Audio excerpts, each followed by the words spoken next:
Our next topic is harmonic oscillator. इससे पहले हमने theorem of equipartition of energy पढ़ा था।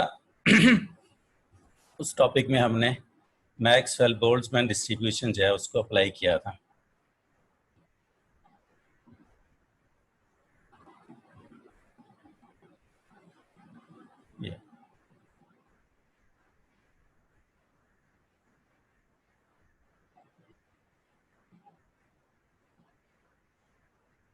मैक्सवेल बोल्ट्जमैन डिस्ट्रीब्यूशन थी। तो ये जो थी theorem of equipartition of energy वाला topic, it was actually the application of the Maxwell Boltzmann distribution. Maxwell Boltzmann distribution का ये था एप्लीकेशन। अब ये नेक्स्ट एप्लीकेशन है। इसके अंदर अगर आप देखें तो हम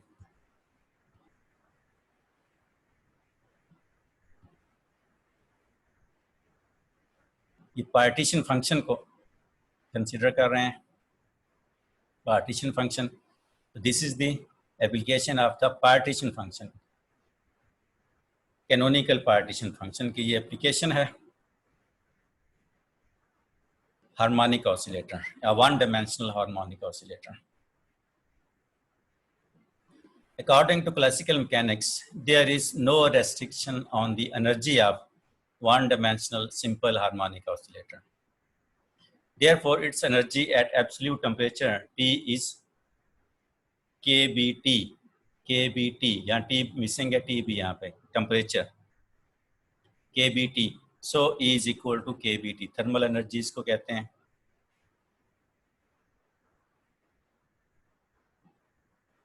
कि जो हार्मोनिक ऑसिलेटर है वो वन डायमेंशनल, हाफ के भी हमने पीछे जो पढ़ा था theorem of equipartition of energy.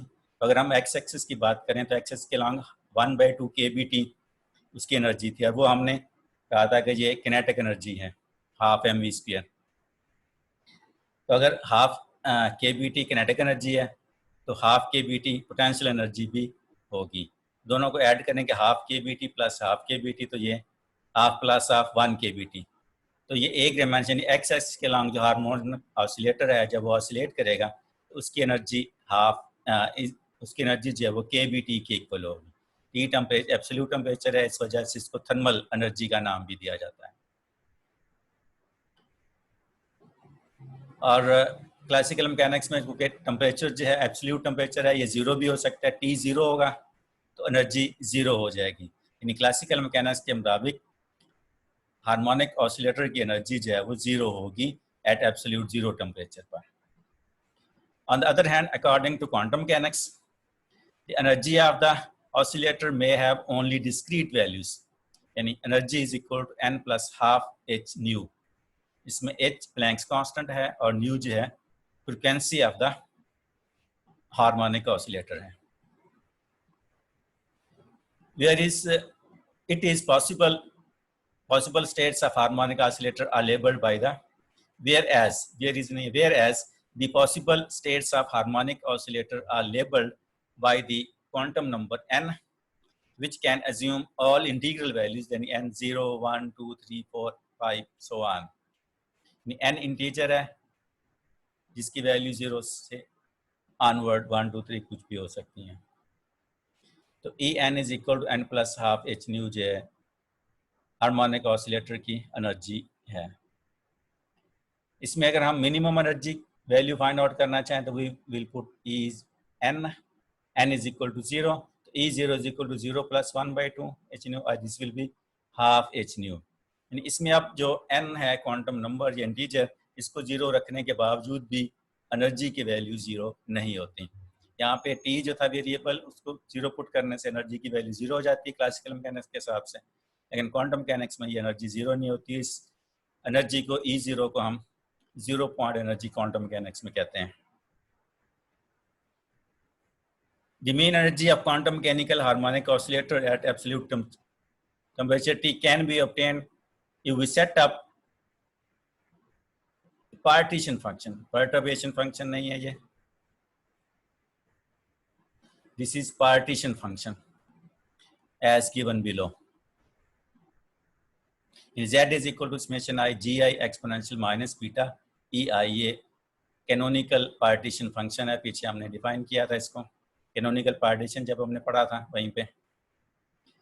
या इसको अगर जी आई को 1 पुट कर दें तो Z is equal to summation i E i exponential E n summation i exponential minus beta E i. या बीटा हम जानते हैं 1 ओवर के बी टी के इक्वल होता है, तो ये एक्स माइनस ई आई ओवर के बी टी। या ई आई को हम ई एन ले सकते हैं, ई आई की जगह ई एन। तो ई एन की वैल्यू अभी हमने निकाली थी n plus half h nu according to quantum mechanics. तो हमारे पास z is equal to n is equal to 0 to infinity exponential minus n plus half h nu over k B T. तो इसमें से ये इसके दो फैक्टर बना लें, n h nu plus half h nu के साथ। तो n के साथ ये minus n h nu over k B T और दूसरा exponential minus half h nu over k B T. ये जो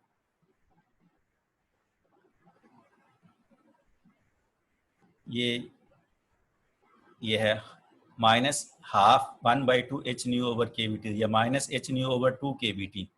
ये टर्म है माइनस एच न्यू ओवर 2 के बी टी, जिन में रखें। ये यहाँ गलत लिखा गया है, exponential minus h nu over 2 के बी टी। ये एन नहीं है, यहाँ एन की जगह 1/2 है। और ऐसे यहाँ पे ये 2 नहीं है, ये गलत लिखा हुआ है यहाँ पे, minus h nu over k B T, minus n h nu over k B T. N is summation n 0 to infinity exponential minus n h nu over k B T. ये 2 यहाँ नहीं है, 2 यहाँ पे है, यहाँ एन नहीं है, यहाँ एन नहीं है, यहाँ डिवीजन में 2 है और यहाँ डिवीजन में 2 नहीं है। ये टर्म्स गलत लिखी गई हैं, इनको करेक्ट कर लें notes. This is called the relation और the partition function of the harmonic oscillator. अब इस पार्टीशन फंक्शन को जो हमने हार्मोनिक ऑसिलेटर के लिए निकाला है, इसको यूज करके हम इसकी mean energy of the harmonic oscillator find out करेंगे। पहले हमने यूज किया था पिछले टॉपिक में मैक्सवेल बोल्ट्जमैन डिस्ट्रीब्यूशन, उसको अप्लाई करके हमने फिर मीन एनर्जी निकाली थी। अब यहाँ हम हार्मोनिक ऑसिलेटर की मीन एनर्जी निकालेंगे, लेकिन यहाँ हम मैक्सवेल बोल्ट्जमैन डिस्ट्रीब्यूशन के साथ साथ पार्टीशन फंक्शन Z को भी यूज करेंगे। ये Z है।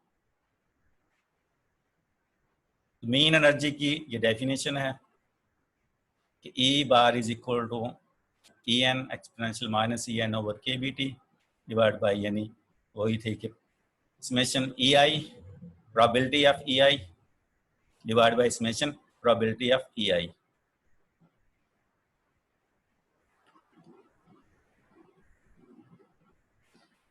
इस डेफिनेशन ई एन की वैल्यू पर हमारे पास मौजूद है E n over k B T. ये ई एन की वैल्यू पुट कर दी, यहाँ पे भी पावर में भी ई एवरेज जो है ये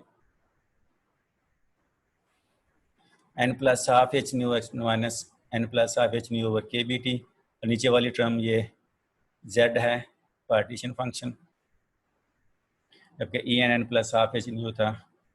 Z हमारे पास ये minus E n over k B T है, ये और इसका अगर हम टेम्परेचर के लिहाज से पार्शियल डेरिवेटिव ले लें तो E का आप जानते हैं एक्सपोनेंशियल का एक्सपोनेंशियल ही होता है, और उसके बाद एक्सपोनेंशियल की पावर का हम डेरिवेटिव लेते हैं। इसमें से ये माइनस ई एन ओवर के भी ये कांस्टेंट होने की वजह से बाहर आ जाएगी, क्योंकि टेम्परेचर के लिहाज से हम डेरिवेटिव ले रहे हैं। बाकी टर्म यहाँ 1 ओवर टी बचेगी, उसका डेरिवेटिव टेम्परेचर के लिहाज से -1 ओवर टी स्क्वायर होगा। 1 ओवर टी जिसको टी की पावर -1 लिख सकते हैं, जब उसका डेरिवेटिव लेंगे तो -1 टी की पावर -1 जो -2, यानी डेरिवेटिव आएगा -1 ओवर टी स्क्वायर। तो ये टी स्क्वायर और ये के बी टी स्क्वायर के साथ मल्टीप्लाई करते हैं दोनों साइड पे, तो k B T square partial Z over partial T is equal to ये माइनस प्लस हो गया समेशन, और यहाँ से ये E n k B T, तो k B T square is equal to this term, E n की value put कर दी है यहाँ पे, ये आ गया, और ये पावर जो है उसकी वैल्यू ये आ गई। इसको फिर हम लिख सकते हैं E bar is equal to 1 over z, ये के बी भी यहाँ गलत लिख, k B T square partial z over partial t, k B जो है ये नंबरेटर में है, डिनोमिनेटर में नहीं है, ये गलत लिखा गया है। E bar is equal to k B T square partial l n Z over partial T, 1 over Z partial Z over partial T जो है ये partial log Z by partial T के इक्वल है, इसलिए ये के बी नंबरेटर में है। तो ई एवरेज है k B T square partial log Z by partial T के। अब हम मीन वैल्यू निकालने के लिए z या log z जो है वो उसकी वैल्यू निकालेंगे और फिर उसका log z का टेम्परेचर के लिहाज से पार्शियल डेरिवेटिव लेके यहाँ पुट करेंगे तो हमारे पास मीन एनर्जी की वैल्यू जो है वो आ जाएगी। उसके लिए हम थोड़ा सा वेरिएबल को चेंज करते हैं आसानी के लिए। Let u is equal to e की power h nu over k B T, इस टर्म को हमने u की इक्वल रख लिया। u की पावर n, क्योंकि हमारे पास ई एन जो है वो minus n h nu over k B T है, तो इस u की पावर n लेंगे तो ये e की power minus n h nu over k B T, यानी ये वो हमारी वैल्यू आ जाएगी जो हमने ई एन के लिए इसको यूज़ किया। इसके दोनों साइड पे समेशन का सिंबल ले लिया, यहाँ भी लिख दिया, यहाँ भी लिख दिया। अब इस साइड को अगर एक्सपेंड करें n इज इक्वल टू 0 तो u की पावर 0 समथिंग पावर 0 1 की इक्वल होता है, फिर u की पावर 1 रखेंगे, फिर u की पावर 2 प्लस u की पावर 3 प्लस सो ऑन। इसको अगर हम बाइनोमियल एक्सपेंशन आपको याद है तो ये 1 माइनस u की पावर -1 का बाइनोमियल एक्सपेंशन है, यानी इसको जब हम एक्सपेंड करेंगे 1 माइनस u की पावर -1 को तो ये 1 plus u square plus u plus so on, इसके यानी इसकी एक्सपेंशन ये है। और फिर यहाँ u जो है वो हमारे पास u की पावर n हमने इसकी को रखा हुआ है, ये u की पावर n जो है ये समेशन u की पावर n इसके इक्वल है, तो ये हमने इसकी को रख लिया, यानी इसकी जगह हमारे पास ये आ गया।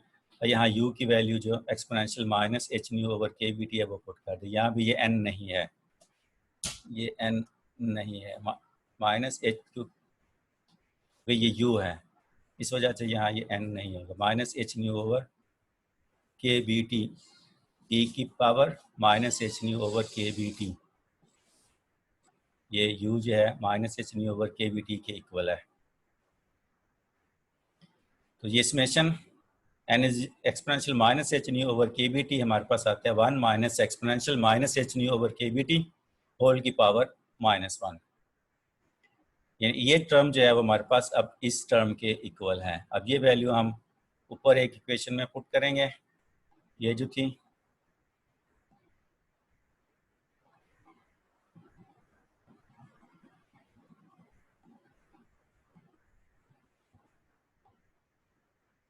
ये कि z हमारे पास इसके इक्वल था, एक्सपोनेंशियल माइनस यहाँ अगेन n नहीं है, ये 1/2 h nu over k B T, 1 minus exponential minus h nu over k, यहाँ भी माइनस नहीं, ना यहाँ पे ये माइनस, यहाँ पे ये n है और ना ही यहाँ पे ये n है, ये दोनों जगह पे गलती से लिखा गया है।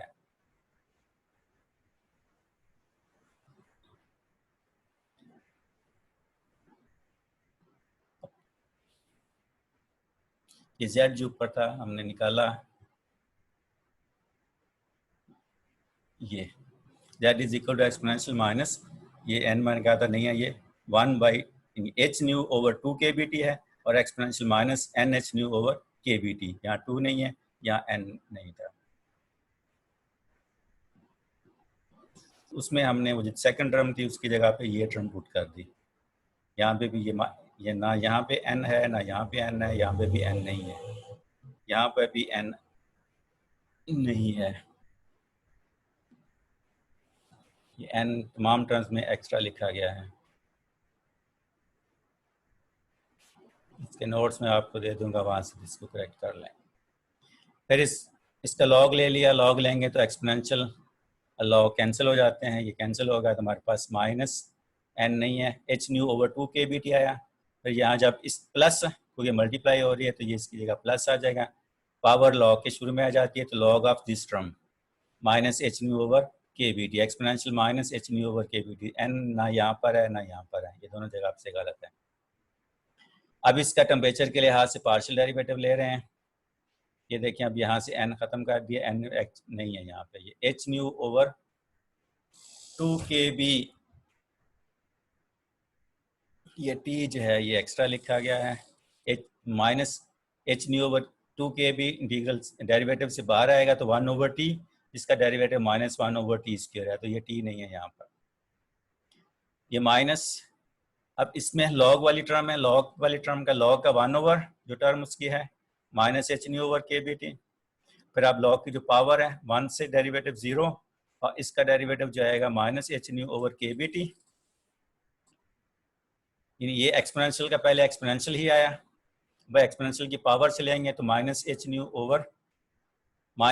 ओवर के बी, ये डेरिवेटिव से बाहर आ गया, ये टी यहाँ भी गलत लिखा गया है। और फिर 1/t का डेरिवेटिव -1/t²। इनको सिंप्लीफाई करेंगे अब ये वाली कि ये H new minus minus plus H nu over 2kb/t², क्योंकि ये टी नहीं है तो जस्ट ये t²। अब फिर ये माइनस माइनस माइनस प्लस, और ये वाला माइनस इस माइनस मल्टी प्लस, ये प्लस है। ये term H nu over kb/t², यहाँ भी टी ये गलत लिखा हुआ है, kb/t², H nu over kb/t²।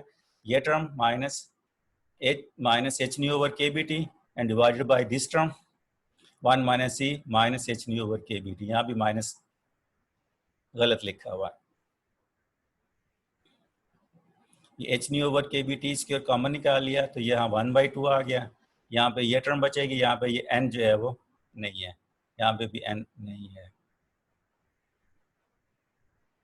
kb/t² से मल्टीप्लाई कर दिया तो kb/t² partial ln z by partial t हमारे पास इसकी इक्वल आ गया। यहाँ पे ये n गलत लिखा हुआ है। और ये टर्म जो है वो भी हमने पीछे प्रूव किया था कि ये ई बार के इक्वल है, ये ई बार के मीन एनर्जी के इक्वल है। तो उसको हमने मीन ई बार से रिप्लेस कर दिया तो हमारे पास mean energy is equal to this term आ गया।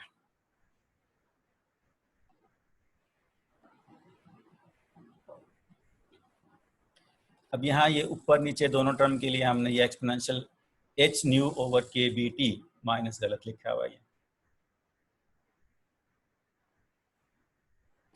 लेंगे तो ये इसको भी 1 over divided by H nu over kb/t लिखा जा सकता है, तो ये कैंसिल हो जाएगा, 1 बचेगा। और यहाँ पे हमारे पास है, जब इसको एलसीएम लेके सॉल्व करेंगे तो ये हमारे पास ये चीज़ आएगी, exponential H nu over kb/t और -1। This is the mean value of the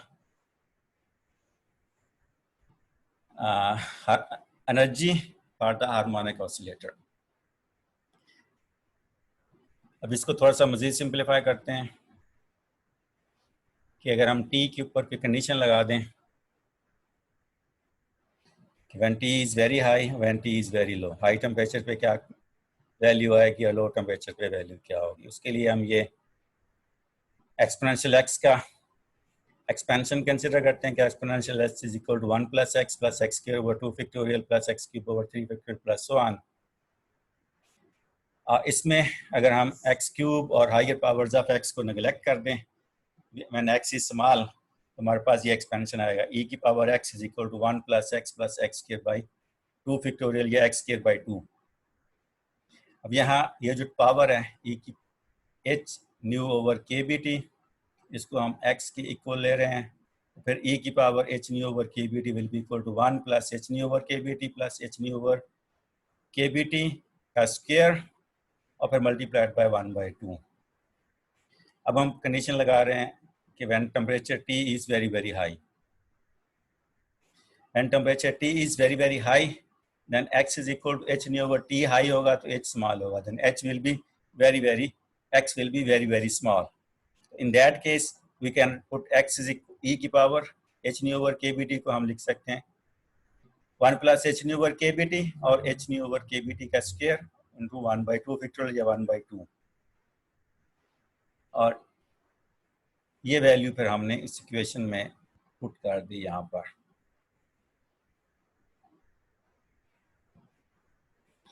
हमारे पास ये रिजल्ट आ गया h1/2 प्लस 1/h/के_bt प्लस 1/2 h/के_bt होल का स्क्वायर। इसमें जी h/के_bt कॉमन निकाला तो 1 प्लस 1/2 h/के_bt बाकी बचा। इसको हम अगर ऊपर ले जाएं तो ये टर्म उलट जाएगी, तो kBT/h/, और फिर इस टर्म को भी ऊपर ले गए तो इस होल की पावर -1 आ गया। इस टर्म को हम बाइनोमियल एक्सपेंशन से एक्सपेंड कर सकते हैं।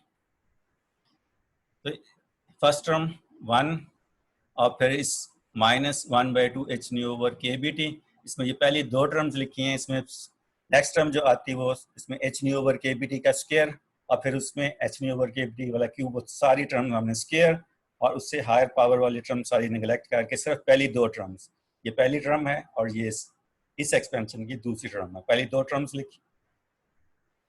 अब इसको मजीद सिंप्लीफाई कर दें, kBT/h/, को अंदर मल्टीप्लाई कर दें तो h/, 1/kBT प्लस kBT/h/, -1/2। इसमें ये फिर ये -1/2 1/2 से कैंसिल हो गया, तो और फिर h/, इस डिनोमिनेटर वाले h/, से कैंसिल होगा, तो E mean energy is equal to kBT, जो कि हमने यही चीज हमने प्रूव करनी थी। और at low temperature when T is very very low, जब T लो होगा तो ये टर्म विल गो टू 0, बल्कि विल गो टू इन्फिनिटी, ये 1/0 गोज टू इन्फिनिटी। ये टर्म इन्फिनिटी यानी very very large greater than 1। तो एक्सपोनेंशियल h/ke_bt -1 को हम एक्सपोनेंशियल h/ke_bt की इक्वल लिख सकते हैं, 1 को हम नेगलेक्ट कर सकते हैं। ये जो हमारा रिजल्ट था ये वाला, इसमें हम ये -1 को नेगलेक्ट करके जस्ट लिखेंगे E mean energy is equal to h/, into 1/2 plus 1 over this term, या इसको ऊपर ले जाएं तो एक्सपोनेंशियल -h/ke_bt ये बन जाएगी इक्वेशन 4.8। हमारे पास ये इक्वेशन 4.8 जो है ये बन गई 1/2 प्लस दिस, या इसको ऊपर ले गया तो -h/ke_bt। अब चूंकि t is very very small goes to 0, तो this term will also goes to 0, क्योंकि ये माइनस के बगैर ये इसकी वैल्यू इन्फिनिटी होगी, तो माइनस की वजह से ये 1/∞ हो जाएगा, जिससे ये टर्म 0 हो जाएगी, ये वाली टर्म 0 हो जाएगी, जो फिर हमारे पास E is equal to h/, 1/2 h/, जिसको हम 0 पॉइंट एनर्जी कहते हैं, वो आ जाएगी। एब्सोल्यूट 0 टेम्परेचर पे हमारे पास मीन एनर्जी 1/2 h/, के इक्वल है, जो कि क्वांटम मैकेनिक्स का रिजल्ट है। और T is equal to very high temperature पे हमारे पास mean energy is equal to kBT, जो कि क्लासिकल मैकेनिक्स का रिजल्ट है। And that's all.